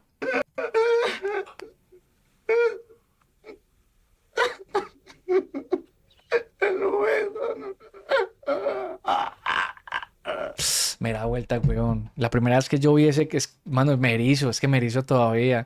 Porque yo no estuve en la guerra, pero pues yo he conocido gente que tuvo que combatir contra la guerrilla y quedaron vueltos mierda. Yo tuve la oportunidad de ver a varias personas con muchas cicatrices de minas quiebrapatas y en sus piecitos, con el cuello vuelto mierda, huevones. Y esto es jodido, hermano, porque miren, hay algo muy importante que dice Rambo ahí y es, yo allá tenía mi equipo, manejaba tanques, tenía mi ametralladora y, jueputa, no soy ni siquiera capaz de conseguir trabajo en la SIL. O sea, mírenlo de esta manera, es como, Dios, soy un héroe, o sea, soy útil en algo. Tengo mucha habilidad para la guerra, porque él se convirtió en eso, en una máquina de matar. Eso es lo que era Rambo, huevón, y todo su equipo de operaciones especiales. Y salir a la civil y ni siquiera poder conseguir trabajo después de haber sido un héroe, a poder conseguir trabajo ni siquiera parqueando carros, huevón. Y ahora no solamente eso, sino que también está el choque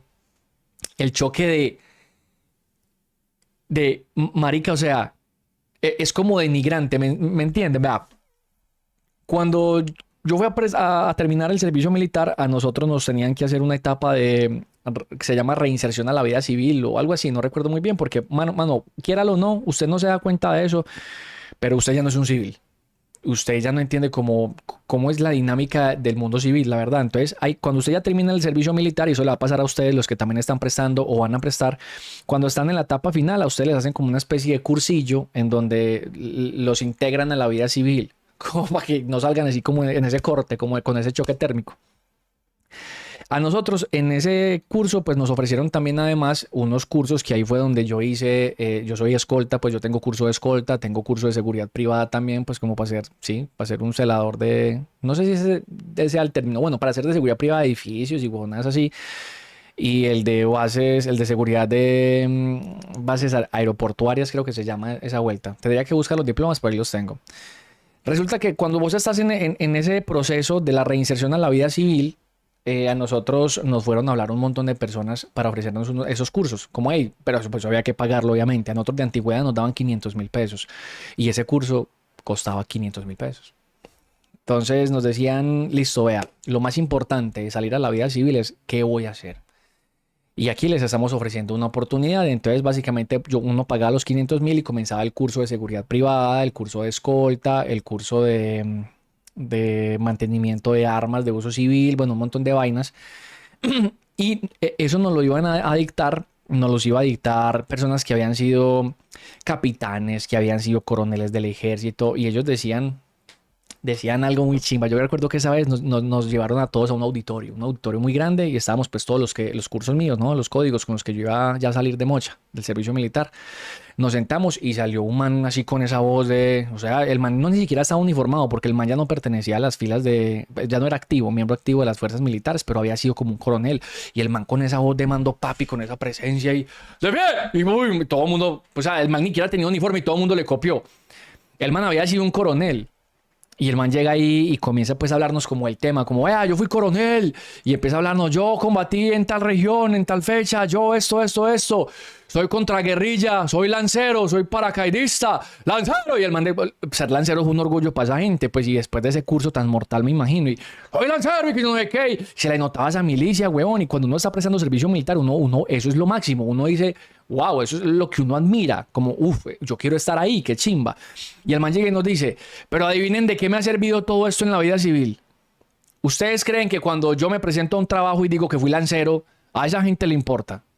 ¿Usted cree que cuando yo me presento a un call center o me presento, no sé, a trabajar en el Éxito o en cualquier otro lado y digo que yo fui contraguerrillero en tal fecha y que fui instructor militar ¿usted cree que eso sirve de algo? Eso no sirve de nada en la vida civil. Así nos decía. Y sí, eso es un golpe para el ego, porque ellos salen inflando pecho, ¿no? Lancero, contraguerrilla, héroe de la patria. Pero en el momento en que se presentan a un trabajo se dan cuenta que eso no sirve para un culo. Literal, él nos decía, mano, y el man había sido coronel, él nos decía, eso no sirve para un culo, soldado. Sí, mucho orgullo aquí dentro de las filas y muchas gracias por su servicio, pero eso en la civil no sirve de nada. Entonces, claro, uno sale de acá pensando que afuera lo van a ver igual que un héroe, con todo lo que uno ha hecho, los cursos que carga, no, los parches que tiene aquí en el pecho, pero no. Usted en la civil es uno más de ellos, y si no tiene preparación se quedó atrás. Entonces los manes nos metían, claro, obviamente eso es un lado del cerebro del hijo de puta para que usted terminara diciendo, sí, no, yo también, yo quiero hacer el curso de seguridad privada para salir a trabajar. Que bueno, afortunadamente yo sí hice todos los cursos y me gradué de todas esas vainas, pero pues nunca ejercí. Mandé varias hojas de vida para trabajar como pues, de seguridad privada porque no teníamos plata en aquella época antes de McDonald's y pues nunca me llamaron. Afortunadamente, digo afortunadamente porque quizás hubiera quedado en la jaula de oro. Y me hubiera quedado ahí, no hubiera estudiado desarrollo de software, no me hubiera metido al mundo de los streams, bueno, hubiera dejado de hacer un montón de cosas. Pero pues igual tuve el cursito y toda la vuelta. Y fue bueno, aprendí un montón de cosas, la verdad. Entonces, lo que dice ahí ese parcero de Rambo, marica, es verdad. Porque claro, él es un héroe, ¿no? Ante los ojos del ejército, le mandan un héroe. Y me imagino que los soldados lo veían como, uy, marica, Rambo, ese man es una leyenda aquí. Pero sale a la civil y ¿qué? ¿De qué le sirve haber sido una leyenda? ¿De qué le sirve haber sido un comando, un fuerzas especiales? En la civil eso no sirve para un culo. En la civil eso no sirve para nada. Usted no va a conseguir trabajo como gerente de un banco porque usted fue un lancero. No, usted no le van a dar un trabajo por allá de vicepresidente, no sé, de un canal de televisión porque fue fuerzas especiales. No. Eso sirve para un culo. Eso no es nada. Entonces, importante. A mí ese pedazo de Rambo, huevón, me erizó la primera vez que lo vi. Brutal. Mi juicio, a veces es lo primero que puede empezar a levantarte. Y con el tiempo, Dan fue bajando la guardia. Mientras tanto, Jenny pasa año nuevo prostituyéndose. Meses después, el equipo de Ping Pong y Forrest son invitados a la Casa Blanca para conocer al presidente Nixon. Luego Forrest se hospeda en un hotel donde, por accidente, termina detectando el escándalo que detonó el caso. Ojo, miren qué tristeza lo que acaba de decir por acá Gamer. Dice, el hermano de un amigo era soldado profesional. A él se le murió un curso en los brazos durante un combate. Quedó muy afectado psicológicamente. Vivía tomando y era muy problemático. Después de varios años, la esposa lo dejó y se llevó a los hijos por todos los problemas que tenían. El parcerito se veía bien, pero a las semanas se quitó la vida. Qué gonorrea, huevón. Caso Watergate y que años más tarde llevaría a la renuncia del presidente. Este también fue un hito histórico enorme. El Watergate reveló que Nixon y su equipo habían ordenado espiar al Partido Demócrata y encubrirlo después. El escándalo destapó una red de corrupción y abuso de poder que terminó obligando a Nixon a renunciar en 1974. Tras esto, Forrest recibe una carta informándole que su servicio militar ha terminado. Forrest vuelve a Rainbow, donde recibe una oferta para promocionar una marca de paletas de ping pong. Quiere cumplir la promesa que le hizo a Bubba, así que acepta y usa ese dinero para comprar un barco camaronero al que llama Jenny. Otra cosa que podemos aprender. Nah, ¿cómo le vas a poner ese nombre al barco de Bubba, hombre? ¿Cómo le vas a poner ese nombre al barco de Bubba, hombre? Me estás profanando la memoria del Nietzsche, hombre. Forrest de su relación con las promesas. Para él una promesa es sagrada. No es algo que cumples solo cuando te conviene o cuando andas de buen ánimo. De hecho, el verdadero sentido de una promesa está en sostenerla precisamente cuando se vuelve difícil. Y hay otra buena enseñanza. Forrest se preocupa solo por las pocas cosas que realmente importan. Porque sí, si te pones a pensar, pocas cosas importan de verdad. Y cuando uno se aferra a esas pocas, de pronto muchas otras dejan de estorbar. Te lo dejo para ti también. ¿Qué es lo verdaderamente importante en tu vida? Si haces ese ejercicio con honestidad, probablemente te vas a dar cuenta de que es mucho menos de lo que creías. Mientras tanto, Jenny está cada vez más perdida, hundida en sustancias y relaciones dañinas. Una noche incluso piensa en quitarse la vida, aunque finalmente no lo hace. Un día, mientras Forrest navega, ve al teniente Dan en el muelle. Ha venido a cumplir su promesa de ser su primer oficial y se une a él. Trabajan juntos, pero la pesca es mala. El teniente Dan, frustrado, desafía a Dios. Uy, venga, cierto que de esta escena en específico es que se desprende el mítico meme de sopla, algo como sopla, perra. Es que a eso le llamas tormenta. ¿Cierto que sí? En ese momento llega el huracán Carmen. Destruye todos los barcos excepto el suyo y gracias a eso se convierten en los únicos pescadores de la zona, capturando enormes cantidades de camarones y volviéndose muy prósperos. Tiempo después, ya en calma, el teniente Dan finalmente le agradece a Forrest por salvarle la vida y luego se lanza al mar, como reconciliándose con Dios. Dan estaba furioso con Dios porque en su cabeza su destino era morir en la guerra. Ese era el plan que él creía escrito para su vida. Pero cuando todo se derrumbó, se sintió traicionado y abandonado. Sin embargo, al convertirse en primer oficial del barco camaronero, Dan recuperó un propósito. Volvió a sentir responsabilidad, volvió a sentir que su vida servía para algo. Y eso es clave para que aparezca el sentido. Dirigió el barco como antes dirigía a su pelotón. Se sintió útil otra vez, que todavía podía aportar. Propósito. Y entonces el odio hacia Dios empezó a aflojarse. Al reconstruir un suelo propio, pudo reconciliarse con Dios y también con la vida. Y este sentimiento, creas en un Dios o no, es muy común. Muchas veces pensamos que nuestra vida tiene un sentido específico, que cierto sueño o cierta ruta es para lo que estamos aquí. Y mientras las cosas salgan como queremos, estamos bien con la vida o con Dios. Pero cuando no salen como esperábamos, todo se vuelve absurdo. Sentimos que ya no queda nada por lo cual vivir y entonces aparece el resentimiento. Pero quizá ese camino no era el nuestro. Hay sueños cuya función no es cumplirse, sino empujarnos hacia lugares que nunca habíamos imaginado. A veces una meta o incluso un fracaso solo es un puente, no es el destino, es el motor que te obliga a construir otro. La vida es un acertijo que se resuelve caminando. No siempre entiendes en el momento por qué algo se rompió, pero si sigues avanzando, el sentido puede alcanzarte después. Dan no fue a Vietnam para morir como héroe, fue a Vietnam para encontrarse con Forrest y a través de esa relación reconstruir un significado nuevo para su vida. De pronto Forrest recibe la noticia de que su madre está muy enferma. Regresa lo más rápido posible y la cuida hasta su muerte por cáncer. En su conversación final, ella le dice que no tema, que morir es parte de la vida y que todos estamos destinados a hacerlo. También le confiesa que estaba destinada a ser su mamá y que hizo lo mejor que pudo. Cree que cada quien construye su propio destino y debe hacerlo mejor con lo que le ha tocado. Forrest le pregunta cuál es su destino y ella le responde: eso tendrás que descubrirlo tú. La vida es como una caja de chocolates. Nunca sabes qué te va a tocar. Finalmente, la mamá de Forrest muere. Aquí es un gran momento para detenernos y hablar de Forrest y de su madre. El coeficiente intelectual de Forrest, sumado a las limitaciones que vemos en distintas áreas de su vida, apuntan a una discapacidad intelectual. Incluso hay quienes piensan que podría estar dentro del espectro autista porque a menudo interpreta mal las señales sociales y procesa el mundo de manera muy literal. Pero no me quiero detener demasiado ahí. Lo importante es que aún con esas limitaciones, Forrest ha logrado desarrollarse de forma impresionante. Piensa en todo lo que ha conseguido. Fue uno de los mejores corredores del país. Se graduó de la universidad, recibió la medalla de honor por su valentía en Vietnam, creó un negocio camaronero exitoso y terminó volviéndose millonario. ¿Cómo fue? Venga, entonces, ven, espera un momentico. Entonces, el teniente Dan queda a cargo del negocio camaronero en honor a Bubba Gump. Yo no recuerdo ese pedacito y no creo que lo vayan a tocar tampoco acá. Sí, quedan... Ah, bien.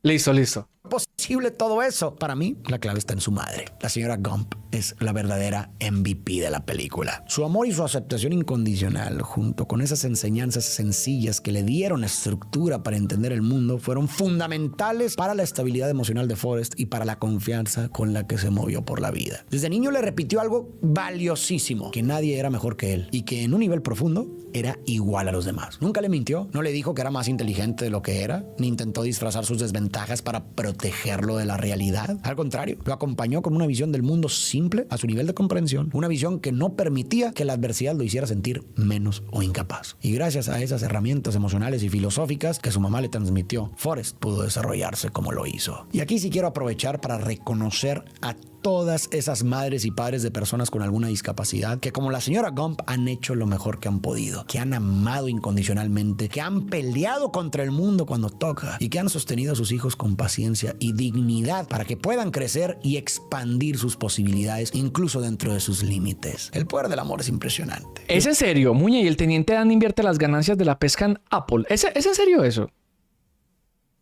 Siempre he pensado que el amor es el gran posibilitador del ser. Yo no me acordaba de eso. Cierran las potencialidades de una persona. El amor las abre. Para que un ser humano crezca y despliegue lo mejor de sí, incluso con sus límites, necesita ser amado. Forrest tuvo eso y por eso prosperó. Jenny, en cambio, se hundió porque creció en una familia abusiva. Qué importante es una familia que sostenga. Qué importante es el amor en casa, sea cual sea la forma que esa familia tome. Poco después de la muerte de la señora Gump, Forrest descubre que el teniente Dan ¡ay, sí, gonorrea, mira!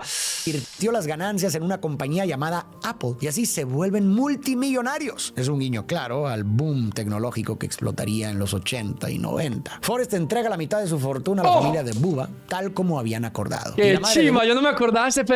Bubba nunca vuelve a trabajar para nadie. También dona dinero a la iglesia y al hospital de pescadores. Un día, Jenny aparece inesperadamente. Se queda con Forrest. Después de que se vuelve multimillonario, ¿no? ¡Qué casualidad! ¿No? Smell like money. Ok. Y duerme como si hubiera pasado años sin descansar. Pasan los días paseando. Qué casualidad, ¿no? Qué casualidad que Forrest se vuelve multimillonario y ¡boom! Jenny spawnea. Ay, de una. Y poniéndose al día. En uno de esos paseos llegan a la antigua casa de Jenny. Ella se adelanta, la mira fijamente y de pronto lanza piedras mientras grita: ¿cómo pudiste hacerlo? Luego cae llorando. Forrest se sienta a su lado y piensa que a veces no hay suficiente. Sí, Vanessa, sí, se vuelve un partidazo así. Forrest ahí mismo. Ay, Dios mío, Forrest es lo que toda mi vida busqué.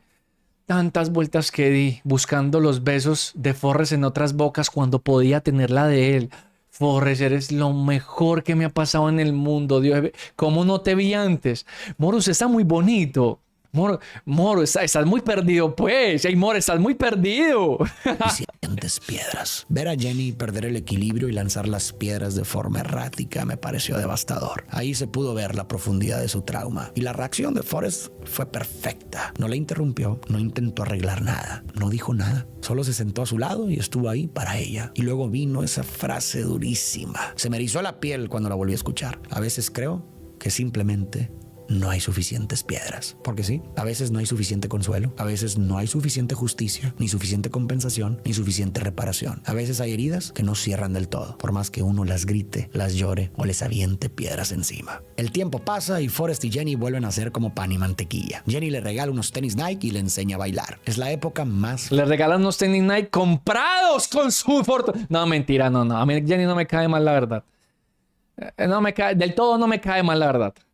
Feliz de Forrest. Una noche, él le pide matrimonio, seguro de que sería un buen esposo. Ella le dice que sí lo sería, pero que Forrest no quiere casarse con ella. Forrest, dolido, le dice que tal vez no es muy listo, pero sí sabe lo que es el amor. Esa noche, Jenny entra en su habitación, le dice que lo ama y terminan teniendo relaciones. Pero a la mañana siguiente, Jenny se va sin despedirse, rompiéndole el corazón. No, parce, es que Jenny también, hermano, unas actitudes erráticas, súper confusas. Pobre Forrest, hermano, que a duras penas intenta comprender lo que pasa en la realidad y le suceden estas vainas. ¿Qué puede pensar él de todo esto? No. Aquí podemos continuar hablando de Jenny. Ya vimos cómo su dolor no procesado la ha empujado a repetir un patrón autodestructivo. Le hemos visto tomar decisiones. Sí, María. Lo descorchó y se fue. Descorchó a nuestro Forrest hermoso y se fue, huevón. Meterse en relaciones nocivas, refugiarse en las sustancias y alejarse una y otra vez del amor bueno de Forrest. Cuando Jenny se acostó ahora con Forrest y después se fue, se puede leer como un acto cruel, pero también se puede leer desde otro lugar. Analicemos un poco lo que pasó antes. Forrest le pidió... No, Farid, el video debería de terminar aquí. Queremos que analicemos los comportamientos de Jenny. Queremos eso. ¿Cierto que no? Farid, se te fue la mano con este video, la verdad.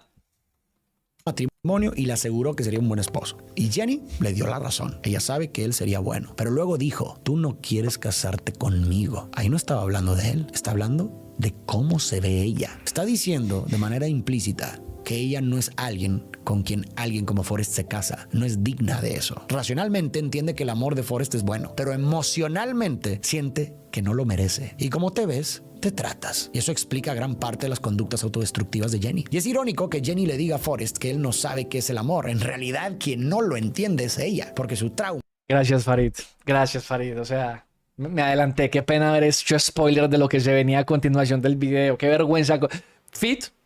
Tomemos esto como un feature y compartamos las ganancias del video, Farid. No te preocupes. Dale. Lo distorsionó desde niña. Yo lo leo así. Se acostó con Forrest porque por un momento se permitió sentir seguridad y cariño real. Pero inmediatamente después le cayó encima todo su guión interno. No soy suficiente, no merezco esto, voy a lastimarlo. Y en pánico hizo lo que siempre ha hecho, huir. No porque haya querido jugar con él o usarlo. Simplemente no pudo sostener algo bueno sin sentir pánico. Nada de esto quita que eso lastima a Forrest. Explicar una conducta no significa que usted... José Fares, mi vida hermoso, precioso. Feliz año para vos también. Ome. Gracias por la suscripción. Un besito, un abrazo. Justificarla, pero sí nos ayuda a entender que Jenny no actúa con malicia, sino que actúa desde la herida. Y créeme, no es una fantasía de película. Yo he visto conductas muy parecidas en personas reales que han vivido abusos así. Es muy triste. No, la verdad lo de ahorita es chistecito, parce. Pero es coherente. La verdad lo de ahorita es chistecito, huevón. Jenny tiene su pasado, un montón de traumas que no fueron tratados. De hecho, ella simplemente... El trato del gobierno fue, no puedes vivir con tu papá está capturado, te mandamos para tu abuela y ya, eso fue todo. De cierta manera, sus comportamientos sí son justificados porque estaba intentando llenar un montón de vacíos emocionales, intentando encontrar lo que se le fue negado de niña. Entonces, sin embargo, a mí la mala por todo lo que nos hizo sufrir a nuestro Forrest hermoso, porque Forrest es una persona noble, sincera, amorosa. Y ese tipo, hermano, él nunca llora. Por eso yo les decía, la gente cree que es que este tipo no tiene sentimientos y que actúa simplemente sin raciocinio alguno, simplemente por instinto, pero no, él sí siente. Solo que no es bueno expresándolo. A ese man le dolió la cantidad de rechazos y de todo lo que tuvo que ver que hacía esta nena de Jenny. Pero se terminó convirtiendo en su amor platónico. Porque también fue su apoyo de niño. O sea, sí, la verdad sí. Con el La verdad es que sí, parce. trauma. A veces lastimamos a otros no porque queremos hacer daño, sino porque estamos heridos. Por eso es tan importante hablar de terapia. Las heridas y creencias que se nos quedan grabadas desde la infancia no se borran solo con entenderlas con la cabeza. Hay que procesarlas emocionalmente, resignificarlas y reconstruirse. Es difícil, toma tiempo, pero cambia la vida. Ese mismo día de 1976, Forrest empieza a correr. Corre sin parar durante 3 años, de costa a costa. Se vuelve una noticia nacional y mucha gente decide unirse unirse a su carrera. Mientras corre, sin querer, inspira ideas de negocios que otros convierten en éxitos, como el famoso Shit Happens o la carita feliz. Forrest recuerda lo que su madre decía, que para seguir adelante hay que dejar atrás el pasado, y piensa que por eso corre. Desde la lectura histórica que he estado haciendo, Forrest, como una especie de espíritu de Estados Unidos, su carrera puede verse como un país intentando dejar atrás el pasado caótico de los 60 y el trauma de Vietnam que terminó en 1975. Un día, en medio del desierto y sin razón aparente, Forrest decide dejar de correr y volver a casa. Al regresar, recibe una carta de Jenny pidiéndole que vaya a verla. Esa es la razón por la que Forrest ha estado sentado todo este tiempo en la banca. Espera el autobús para ir con ella. Pero una señora le dice que la dirección está muy cerca, así que Forrest se levanta y corre hasta reencontrarse con Jenny. Ella le pide perdón por todo, diciéndole que estuvo destruida durante muchos años. Luego le revela que tuvo un hijo Forrest, ¿y cómo vas con las acciones de Apple? No, mentira, la buena para que Jenny. lleva su nombre. Forrest, sorprendido, pregunta si es inteligente. Oiga. Jenny le asegura que es de los más listos de su clase. Forrest se acerca con Si ven, mano, aquí el análisis. En análisis, miren Forrest, que la gente creía que era un estúpido, un tonto, un brutico por su coeficiente intelectual, y lo primero que hace es preocuparse por su hijo. No quiere que su hijo pase por todas las cosas que él pasó. Y uno en retrospectiva diría, uy, papi, pero la vida de Forrest fue una chimba. Condecorado de guerra, deportista exitoso, empresario, pero para él no lo fue, huevón. Él simplemente estaba haciendo lo que tocaba en el momento. Seguir órdenes, al fin y al cabo. No es como, bueno, me incorporé, pues ejército. Bueno, salí del ejército y toca jugar ping-pong, pues juego ping-pong. Bueno, compro un barco, pues me voy para el barco. O sea, siempre lo que decía ahorita Farid, siempre enfocado en una sola cosa porque, pues bueno, es lo que me tocó. Hagámoslo y hagámoslo bien. Y lo primero es preocuparse por el niño, weón, para que el niño no pase por todas las cosas que él tuvo que pasar. conocerlo y habla con él. Jenny le cuenta que está enferma de un virus desconocido y que no sabe cuánto tiempo le queda. Aquí ya estamos a inicios de los 80, Esta vieja... A Jenny le dio VIH. justo cuando empezaba la crisis del VIH. Ah, hueputa, yo no me acordaba de eso. Ay, yo no me acordaba de ese pedazo, huevón. Y en esa época el VIH, huevón, era una condena de muerte, era una sentencia de muerte. No había cura, no había tratamiento, no había un... Ahorita la gente que en ese momentico tiene VIH tiene una vida normal, puede tener una vida totalmente normal, huevón, y prolongada y toda la cuestión. Pero en esa época eso era una condena de muerte, brother. En Estados Unidos. La película no lo dice directamente, pero por el contexto se puede leer que Jenny podría estar enferma de VIH. Y luego Jenny le pide a Forrest que se casen. Y aquí quiero cerrar el análisis de Jenny. Al final sí vemos una transformación. La encontramos en otro lugar por dentro. Quizá fue la maternidad, quizá el diagnóstico que la enfrentó a la muerte, quizá ambas cosas. Pero algo cambió. Jenny reconoció que estuvo mal mucho tiempo, aceptó su herida y el daño que también le hizo a Forrest. Y al pedirle matrimonio, nos dejó ver que por fin se siente en un lugar mejor para estar con él. Claro que es discutible que no le haya contado a Forrest lo de su hijo antes. Él debió saberlo y poder decidir. Y al mismo tiempo, también se puede entender que Jenny quizás no tenía todavía la estabilidad para hacerlo y cargó sola con eso mientras intentaba sanar. Entonces podemos concluir que sí, hubo cosas en la dinámica entre Jenny y Forrest que no fueron muy nutritivas. Y aquí voy a usar el y también a propósito en lugar de pero, porque desde que se lo escuché a un terapeuta me pareció excelente para recordarnos que aunque nos encante polarizar, la vida casi nunca es blanco o negro. Dos cosas pueden ser verdad al mismo tiempo. Sí, señor. Porque la verdad la construye la experiencia. Pues la experiencia de cada quien, ¿no? El concepto. Explícame, pues te estoy explicando, mi queridísimo Joseph. La verdad se construye por la experiencia, las cosas que usted ha vivido. Usted puede pensar que esto es rojo porque así se lo enseñó su familia, pero otra persona lo puede ver negro porque así se lo enseñaron en su casa. Y ambos en este caso tendrían la razón. Es lo de la idea contradictoria, pero ambas verdaderas. Es verdad que Jenny lastimó a Forrest y que muchas veces fue egoísta. Y también es verdad que hizo lo mejor que pudo con los recursos emocionales que tenía, que venía de una herida enorme y que al final logró transformarse lo suficiente como para recibir y amar a Forrest desde un lugar más limpio. Y también vale decirlo del otro lado. Forrest, desde una buena intención, intentó salvarla varias veces sin que ella se lo pidiera. Y eso puede ser invasivo. Y también es verdad que su amor fue genuino y bueno. Ahora sí, te pregunto a ti, después de todo esto que vimos, ¿tú qué piensas? ¿Jenny es tóxica? ¿Forrest es acosador? ¿O la vida no es blanco y negro y quizás es más complicado que eso? Te leo en los comentarios. El día de la boda llega. Jenny y Forrest se casan y de pronto aparece el teniente Dan con sus nuevas piernas de ¡Ay, yo no me acordaba de esto! ¿Y ese marica tiene una esposa? De su prometida, Una Yoko Ono. Susan, una mujer asiática. Y aquí quiero cerrar el análisis del teniente Dan. Hay dos detalles de lo que acabamos de ver que me parecieron increíblemente simbólicos. Primero, terminó casándose con una mujer asiática. La guerra con los asiáticos, ¿no? O sea, la reconciliación, ey. Como una reconciliación con el enemigo. Recordemos que Vietnam está en Asia. O más profundo todavía, una reconciliación con la guerra misma. Su destino ya no es pelear. Y segundo, al final, Dan está de pie. Pasó años en silla de ruedas odiándose y odiando la vida, pero terminó caminando otra vez.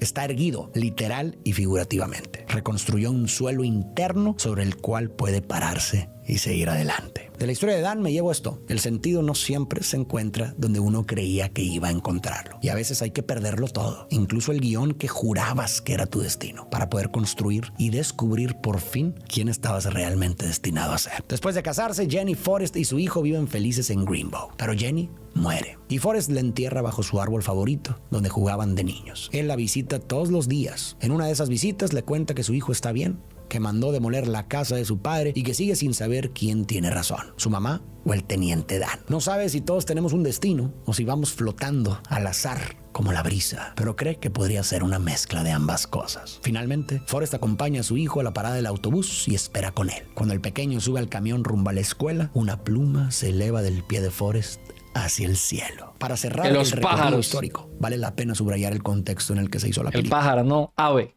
Que Jenny siempre quiso ser un ave.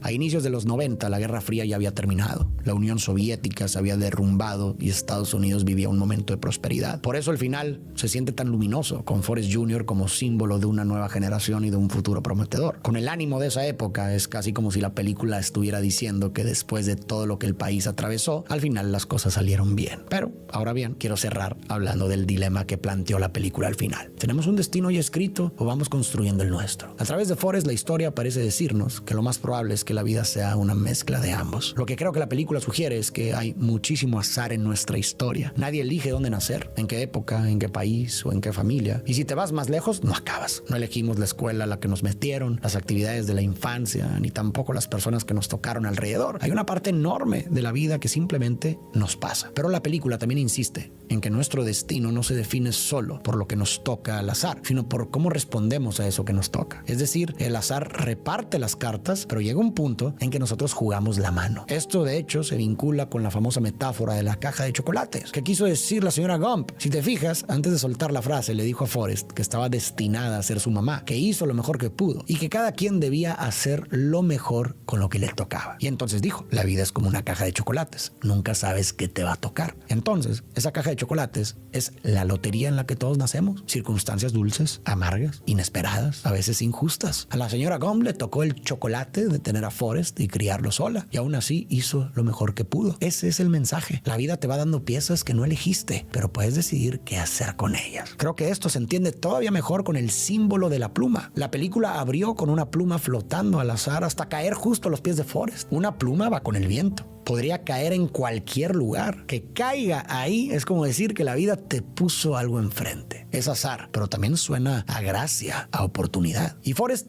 la notó, la recogió y la guardó. Y si lo piensas, esa fue toda su vida. Una cadena de plumas que fueron apareciendo y él, sin complicarse demasiado, decidió seguirlas con confianza y con entrega. El azar lo puso con una madre amorosa que peleó por meterlo a la escuela. Luego le cayó otra pluma. Jenny le ofreció sentarse con ella y él aceptó. Esa amistad lo marcó para siempre. Después vino otra, cuando lo acosaron y Jenny le gritó corre. Él corrió, descubrió su talento y el entrenador lo vio. Llegó la beca